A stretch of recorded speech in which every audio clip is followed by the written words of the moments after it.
First Contact and Invasion.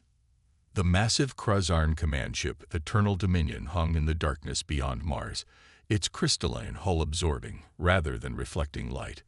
Grand Marshal Vorith stood on the observation deck, 6 elongated fingers steepled beneath his chin as he studied the blue-green planet on the main display. Preliminary analysis complete, Grand Marshal, announced Science Director Naxley, her translucent skin pulsing with bioluminescent patterns that indicated excitement. The dominant species calls themselves humans. Technologically primitive. Nuclear fission, rudimentary space exploration, fragmented global communications, no unified planetary defense, abundant resources, particularly water and rare minerals. Vorith nodded, mandibles clicking thoughtfully. The Kruzarn Empire had conquered 17 star systems across the galaxy. Each conquest followed the same efficient pattern: overwhelming force, rapid subjugation, resource extraction. This unremarkable solar system would become the 18th. Military capability, he inquired. Laughable, replied War Commander Drezkar, his scared exoskeleton a testament to battles fought across the stars. Nuclear weapons, but nothing that can penetrate our shields. Combustion and jet propulsion aircraft. Primitive ballistic weapons. No energy weapons whatsoever. Their most advanced militaries are comparable to our ancient history. Prepare the first wave, ordered Vorith. Standard shock deployment. I want control of their major population centers within 3 planetary rotations. At NASA's Deep Space Monitoring Station outside Pasadena, California, Dr. Elena Reyes stared at her computer screen in disbelief. The anomalous readings had begun 24 hours ago, massive objects decelerating from faster-than-light travel at the edge of the solar system. Sir, she called to Director Hammond, they're moving again. Multiple objects, splitting into smaller formations, heading toward Earth. Hammond's face paled as he looked at the data. Get me the president. Within hours, every major government on Earth received the same alarming information. Military forces worldwide went on high alert, but there was no coordinated response. Decades of international tension and mistrust prevented a unified strategy. The Kruzarn ships appeared in Earth's skies at dawn over the Pacific Ocean. By midday, massive crystalline vessels hovered above every major city across the planet, each the size of a small town, defying gravity as they loomed silently overhead. In the Pentagon's crisis room, General Maya Harris watched satellite feeds with grim determination. Attempts to communicate. No response on any frequency, replied Communications Officer Parker. They're just watching. The answer came moments later as every electronic device on Earth capable of receiving the signal, televisions, radios, phones, computers, simultaneously activated with the same broadcast. A humanoid figure appeared, distinctly alien with its elongated head, 6-fingered hands, and mandibles that clicked as it spoke. People of Earth, the translation came through in all languages simultaneously. I am Grand Marshal Vorith of the Kruzarn Empire. Your planet is now under our authority. Your resources belong to the Empire. Surrender your military forces immediately and direct your leaders to accept our terms. Those who comply will be treated fairly. Those who resist will be eliminated. As the message ended, smaller craft descended from the motherships, heading toward strategic locations worldwide. F-22 Raptors scrambled to intercept the vessels over Washington, D.C.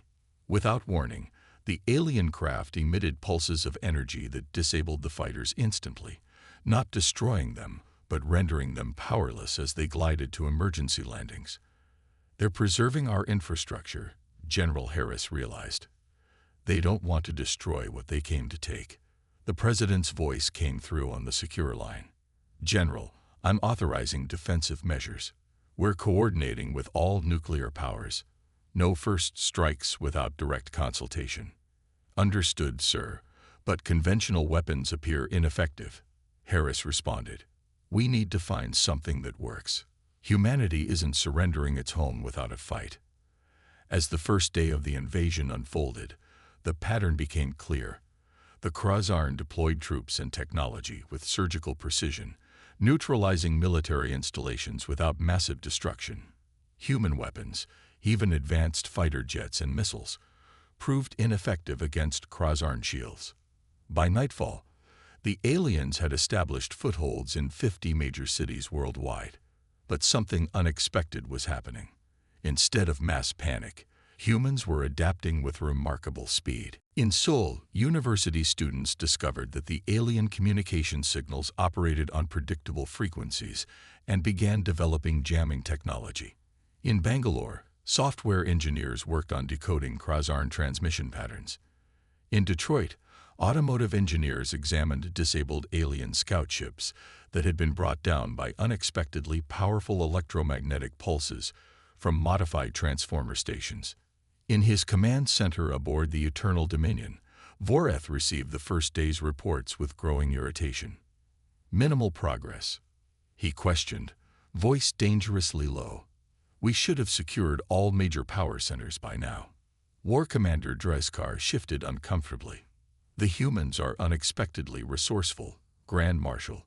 They're adapting to our technology faster than anticipated, and their resistance isn't centralized. It's everywhere, improvised, unpredictable. They're primates with projectile weapons.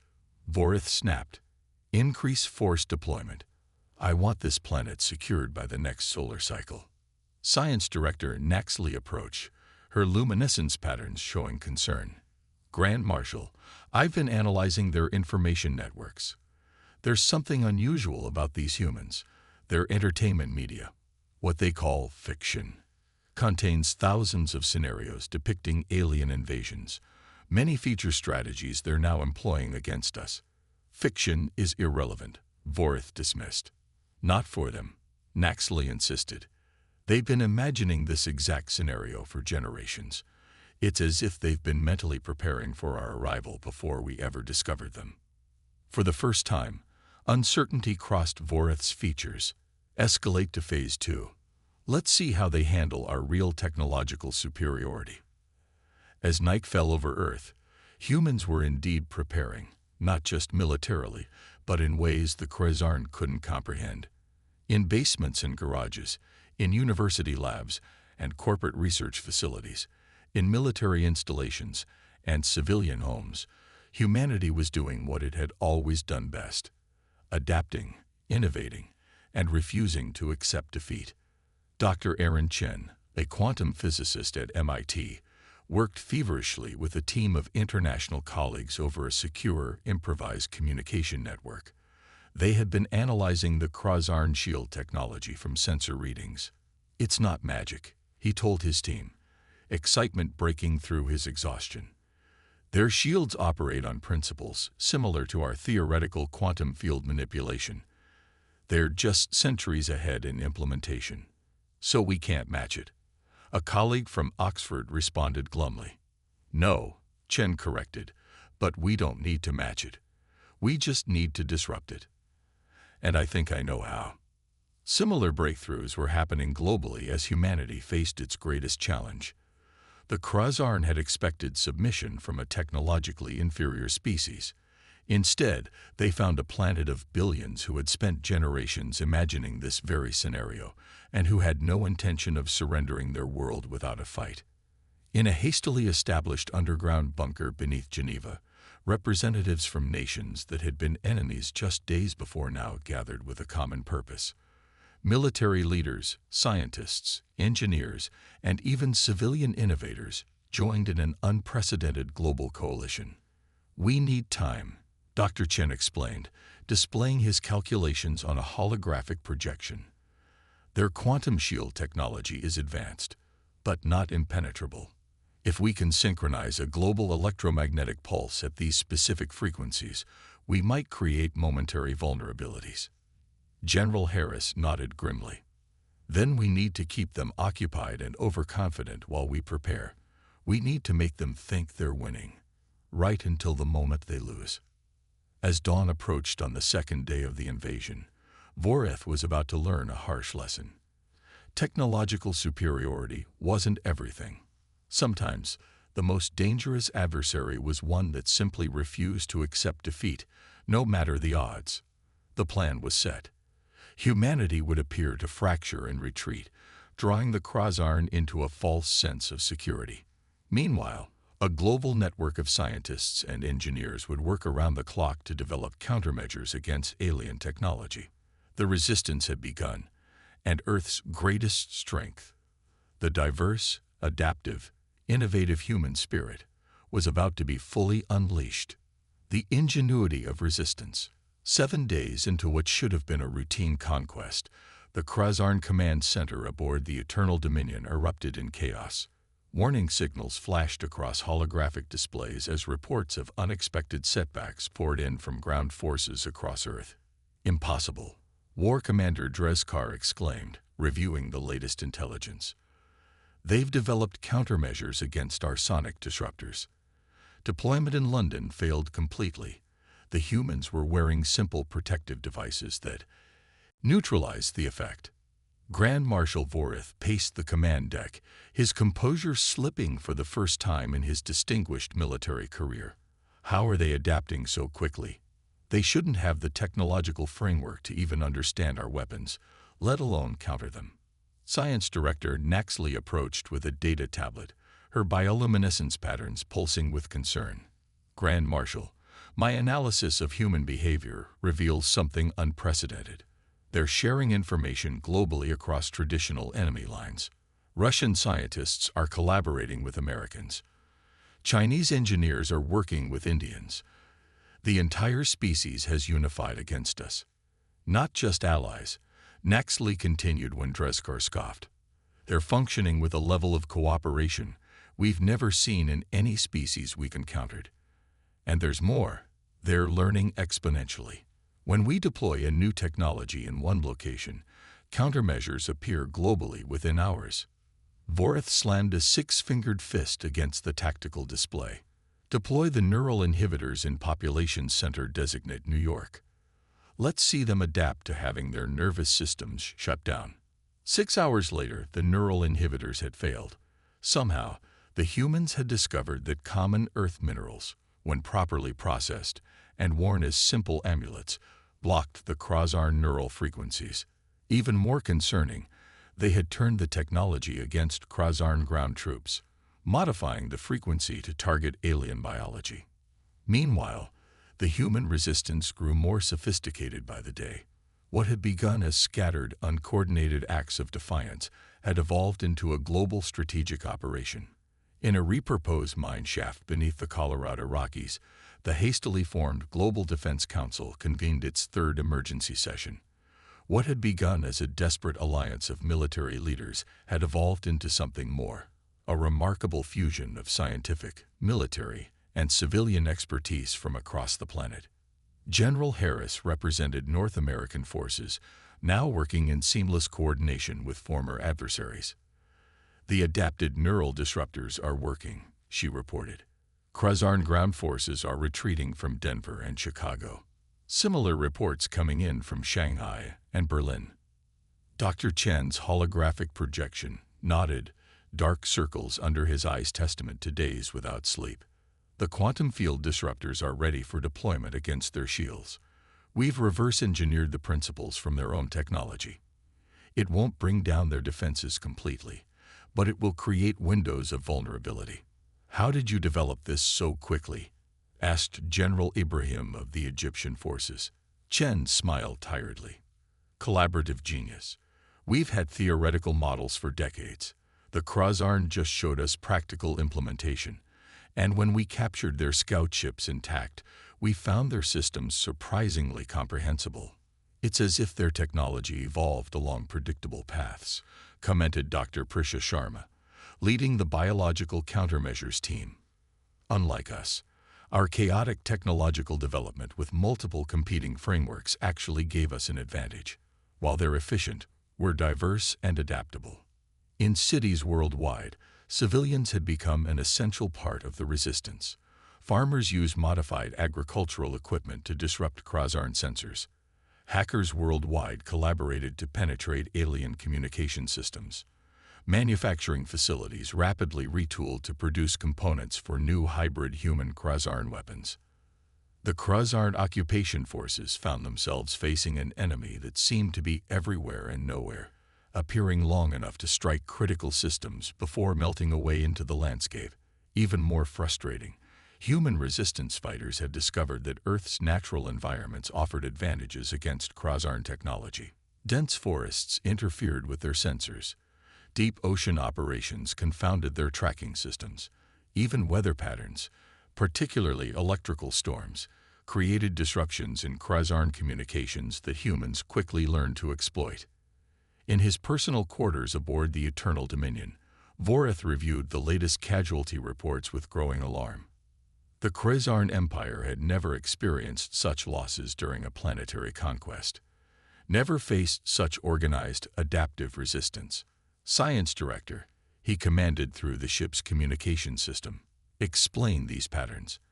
How are they countering technologies they couldn't possibly understand? Naxley appeared on his personal display, her luminescence patterns subdued. Grand Marshal, I've completed an extensive analysis of human behavior and found something remarkable. Their species evolved through intense competition, not just with their environment, but with each other. Their history is filled with conflicts where technologically inferior forces defeated superior ones through adaptation and innovative tactics. Furthermore, she continued, their cultural framework is unique. Unlike the unified development of Krazarn society, humans evolved with thousands of competing cultures, perspectives, and approaches. When faced with a problem, they don't follow a single logical path. They try thousands of approaches simultaneously until something works. That's inefficient, Vorith scoffed. But effective in crisis, Naxley countered.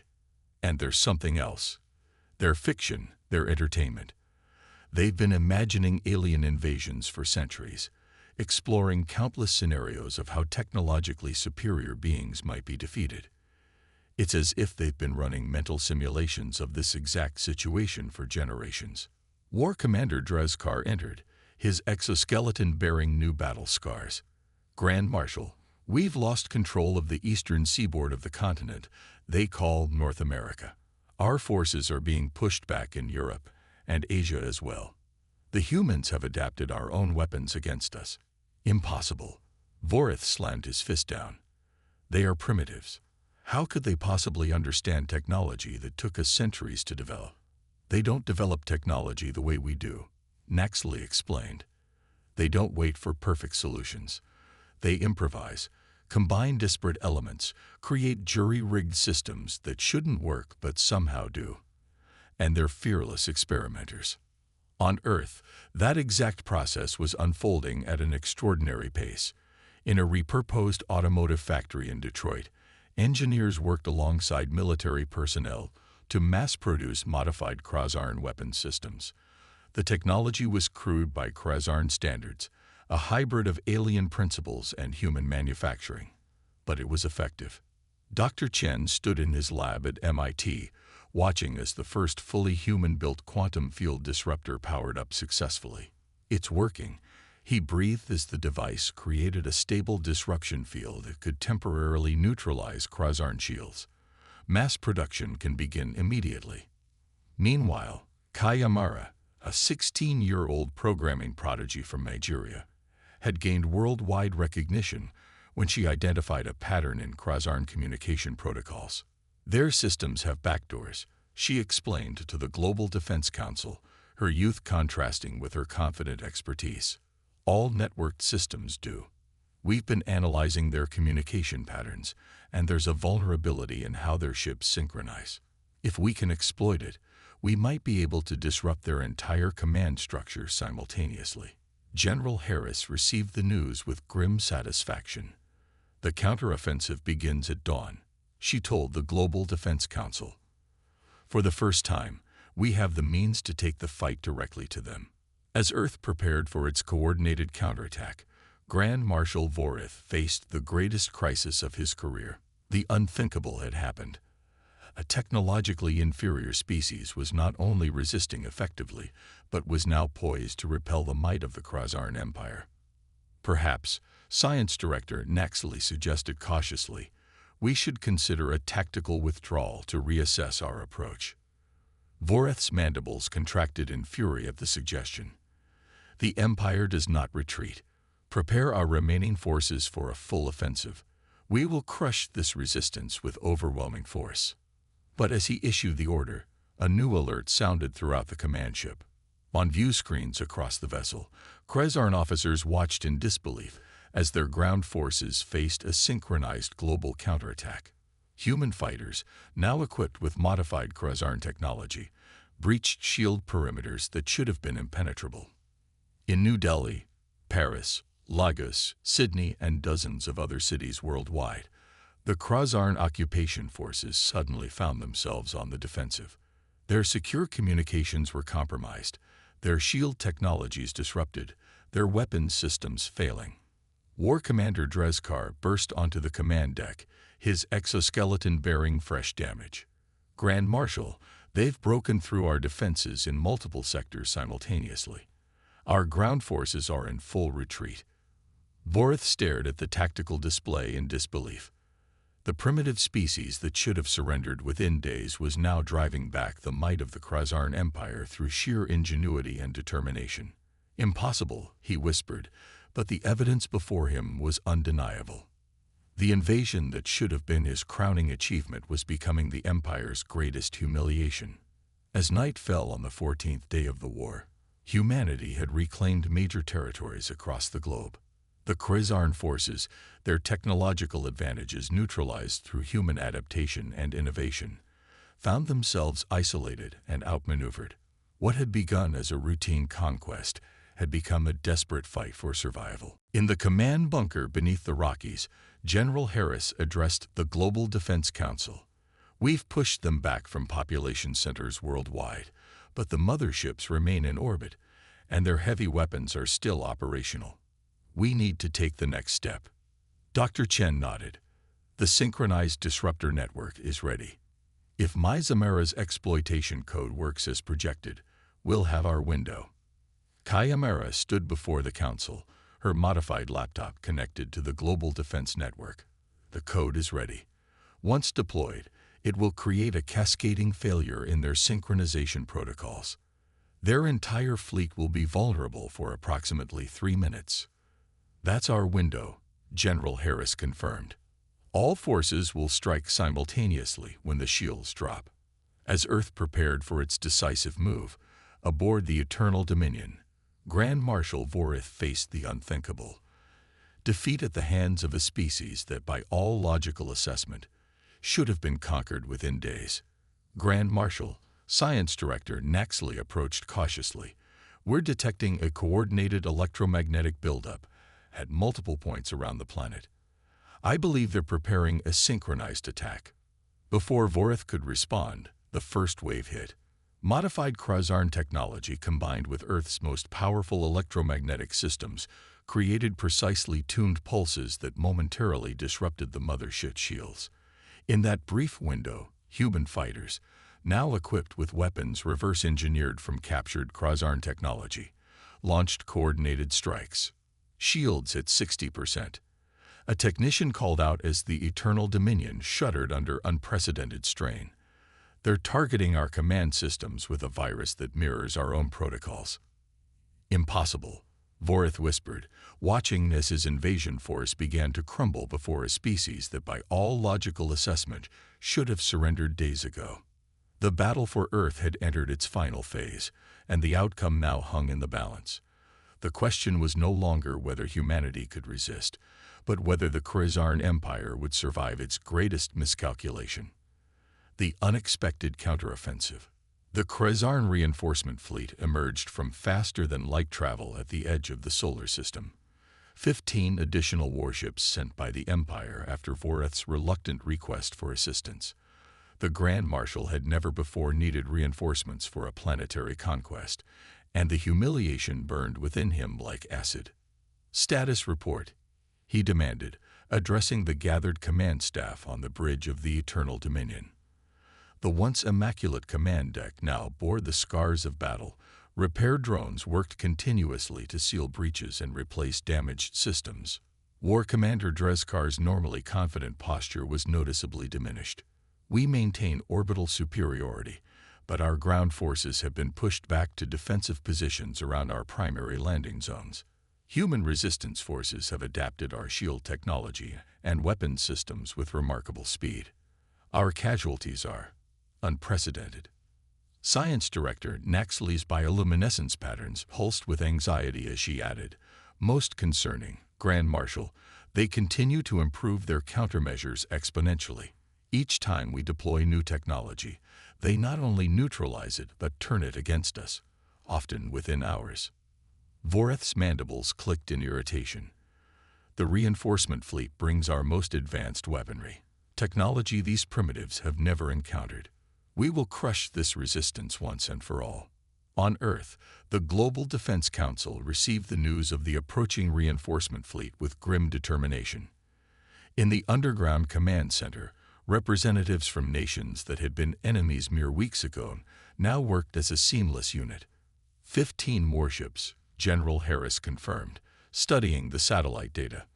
"Larger than the first wave. Our orbital defenses won't hold against that kind of firepower." Dr. Chen stepped forward, his exhaustion evident, but his eyes bright with possibility. "Then we don't fight them in orbit.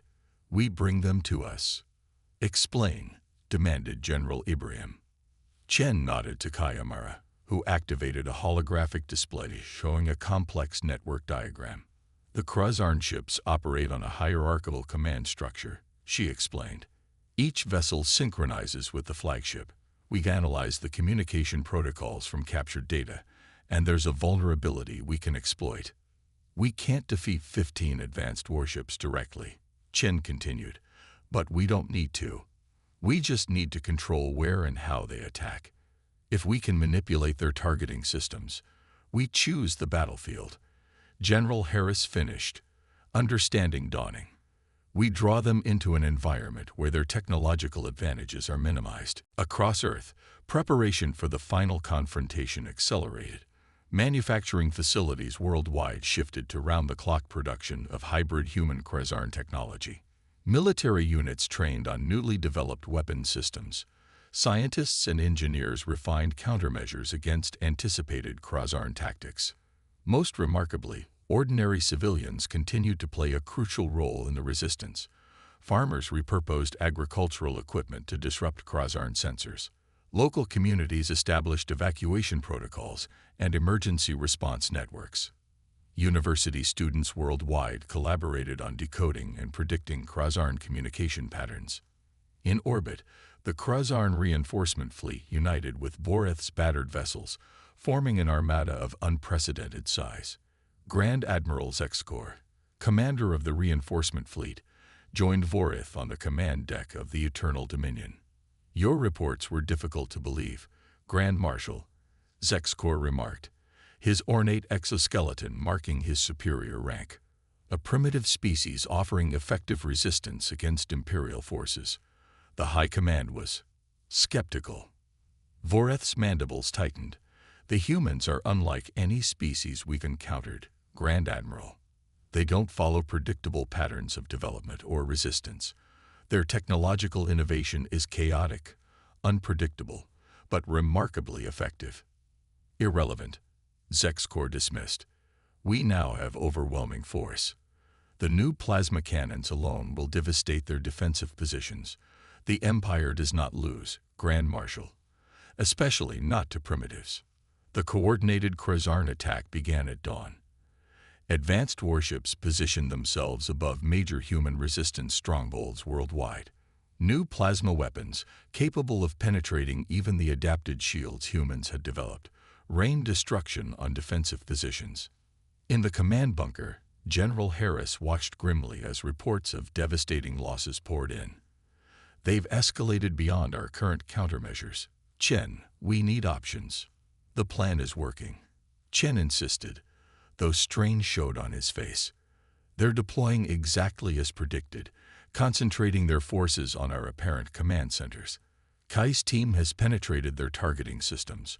We're feeding them false intelligence about our defensive capabilities. And the countermeasures against the new weapons? Ibrahim demanded. In final testing, Dr. Sharma replied, the plasma weapons operate on principles we've theorized but never implemented. However, their energy signatures suggest a vulnerability to specific electromagnetic frequencies. On the battlefield, the situation appeared dire. Krayzarn forces pushed forward with renewed confidence, their advanced weaponry overwhelming human defenses. Cities worldwide endured bombardment from orbit as the alien armada demonstrated its full destructive capability. Aboard the Eternal Dominion, Grand Admiral Zexkor observed the assault with satisfaction. You see, Grand Marshal, this is how the Empire conquers. Overwhelming force, applied decisively. Vorith remained uneasy.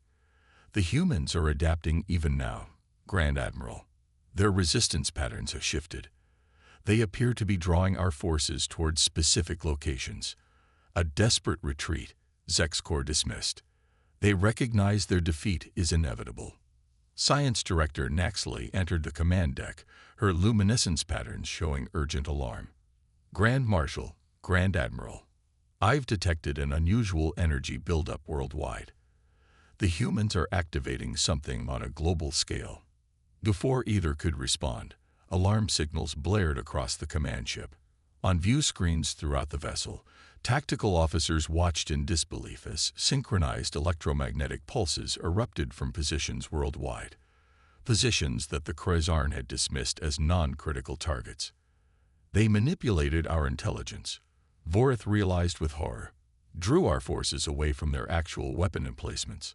The carefully tuned electromagnetic pulses, designed specifically to interact with Krayzarn shield technology, created cascading disruptions throughout the alien fleet. Ships that should have been impervious to Earth's weapons suddenly found their defenses compromised. Impossible, Zexkor roared as the Eternal Dominion shuddered under attacks that penetrated shields designed to withstand far more advanced weaponry. On Earth, the coordinated counterattack unfolded with precision. As the electromagnetic pulses created temporary vulnerabilities in Krayzarn defenses, fighters launched from hidden bases worldwide, armed with hybrid weapons that combined human ingenuity with reversed-engineered alien technology. In the command bunker, Kayamara's fingers flew over her keyboard. The synchronization disruption is working. Their command systems are fragmenting. Each ship is operating independently without coordinated defense. General Harris nodded grimly. All units, execute Phase 3. Target propulsion and weapon systems only. We want their ships disabled, not destroyed. The battle raged across Earth's atmosphere. Krayzarn vessels that had dominated space combat throughout the galaxy now found themselves outmaneuvered by smaller, more agile human craft. The advanced alien technology, which should have ensured victory, became a liability as human fighters exploited vulnerabilities that the Krayzarn had never needed to defend against. In a laboratory beneath MIT, Dr. Chen monitored the global electromagnetic network he had helped design. It's working beyond our projections. The cascading effect is amplifying the disruption. Their shields are failing fleet-wide. Aboard the Eternal Dominion, chaos reigned. Systems failed across the vessel as human attacks targeted vulnerabilities that shouldn't have existed in such advanced technology. How? Zexkor demanded, his imperial composure shattered. How are they doing this? Vorith watched the tactical display as the mighty Krayzarn armada was systematically disabled by a species they had dismissed as primitive. They think differently than we do, Grand Admiral. Where we see linear paths of technological development, they see possibilities in every direction. Where we perfect single solutions, they create thousands of imperfect ones simultaneously. Their strength isn't technological superiority, it's adaptability. The ship shuddered again as another human attack penetrated their failing defenses. Critical systems across the vessel shut down as the carefully targeted strikes disabled the Krayzarn fleet without destroying it. Grand Marshal, Communications Officer Trelve reported, we're receiving a transmission from the human command. They're requesting our surrender. Surrender? Zexkor spat. The Empire does not surrender to primitives. Vorith studied the tactical display. Every Krezarn vessel was disabled, or in the process of being disabled. Their ground forces were isolated, cut off from orbital support and command. The unthinkable had happened. The mighty Krezarn Empire had been defeated by a species they had dismissed as barely worthy of notice. "Open a channel," Vorith ordered quietly. On the main view screen, General Harris appeared, flanked by Dr. Chen and representatives from nations worldwide. "Grand Marshal Vorith, your fleet is disabled. Your ground forces are surrounded. Further resistance will only result in unnecessary casualties on both sides. The Krezarn Empire has conquered 17 star systems," Vorith replied, mandibles tight. "We have never retreated, never surrendered." "Then Earth will be the first," Harris responded evenly. "But it won't be the last. We've already transmitted the specifications of our countermeasures to our outposts throughout the solar system. Any future Krezarn force will face the same response, only stronger, more prepared." Science Director Naxley stepped forward. "Grand Marshal, analysis confirms their claim. The humans have not only adapted our technology, but improved upon it in ways our scientists hadn't considered. Their learning curve is unprecedented." "Your terms?" Vorith asked after a long moment. "Unconditional withdrawal from Earth and our solar system," Harris stated. "Return of all human prisoners. A non-aggression pact between Earth and the Krezarn Empire. In exchange, we will allow you to repair your vessels and depart with your forces intact." "And if we refuse?" Harris's expression remained impassive. "Then we finish what you started." 1 month later, the last Krezarn vessel departed Earth orbit. The invasion that should have lasted 3 days had ended in the Empire's first defeat in its 1,000-year history. In the imperial capital across the galaxy, the ruling council received Grand Marshal Vorith's report with stunned silence. The implications were clear. The Krezarn Empire had encountered a species unlike any other, one whose unique evolutionary path had created strengths that overcame even the most advanced technology. On Earth, rebuilding began. The brief but devastating war had transformed human society in profound ways. International borders, while still existing on maps, held less meaning in a world that had united against extinction. Technology advanced at an unprecedented rate as scientists worldwide continued to study and adapt Krezarn systems. In the newly established Global Cooperation Center, built on the site where the first alien craft had landed, Dr. Chen addressed representatives from every nation on Earth. "The Krezarn came as conquerors, but they've left us with something invaluable: knowledge, not just of their technology, but of ourselves. We faced extinction and discovered our greatest strength isn't our weapons or our science. It's our diversity, our adaptability, our refusal to accept defeat." General Harris, now heading the newly formed Earth Defense Force, nodded in agreement. "The galaxy is larger and more dangerous than we imagined, but we've proven something important. Humanity isn't just capable of surviving out there, we're capable of thriving." Kayamara, still a teenager but now leading Earth's advanced cybersecurity division, added, "The Krezarn won't be the last visitors we receive, but the next ones will find a very different Earth waiting for them. In deep space, aboard the Eternal Dominion as it journeyed back to Imperial space, Grand Marshal Vorith studied reports from scout vessels that had observed Earth since the withdrawal. The humans were already adapting Krezarn technology in ways the Empire scientists hadn't considered, developing spacecraft that would soon allow them to explore their own solar system and, eventually, the stars beyond. "A remarkable species," he commented to Science Director Naxley. Indeed, she agreed, her luminescence patterns showing thoughtful contemplation. "Perhaps our encounter with them will change the Empire as well. We've grown complacent in our technological superiority." Vorith's mandibles clicked in what might have been a rueful smile.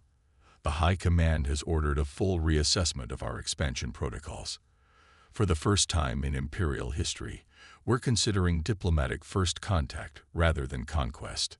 "A wise decision," Naxley observed. The humans defeated us not because they were stronger or more advanced, but because they were different. They approached problems from perspectives we couldn't anticipate. And they're coming to the stars now, Vorith added, watching the data from Earth's rapidly advancing space program. The galaxy will never be the same. As the Eternal Dominion disappeared into faster-than-light travel, Earth continued its transformation. United by the shared experience of near extinction, humanity reached outward to the stars with new purpose and determination. The invasion that should have ended human civilization had instead launched it into a new era, one where the qualities that had seemed like weaknesses had proven to be humanity's greatest strengths. The first human interstellar vessel, launched 5 years after the Crozarn retreat, carried a simple message in its designation: resilience. For in facing its greatest challenge, humanity had discovered its greatest truth. Retroclaude hit the max length for a message and has paused its response. You can write continue to keep the chat going.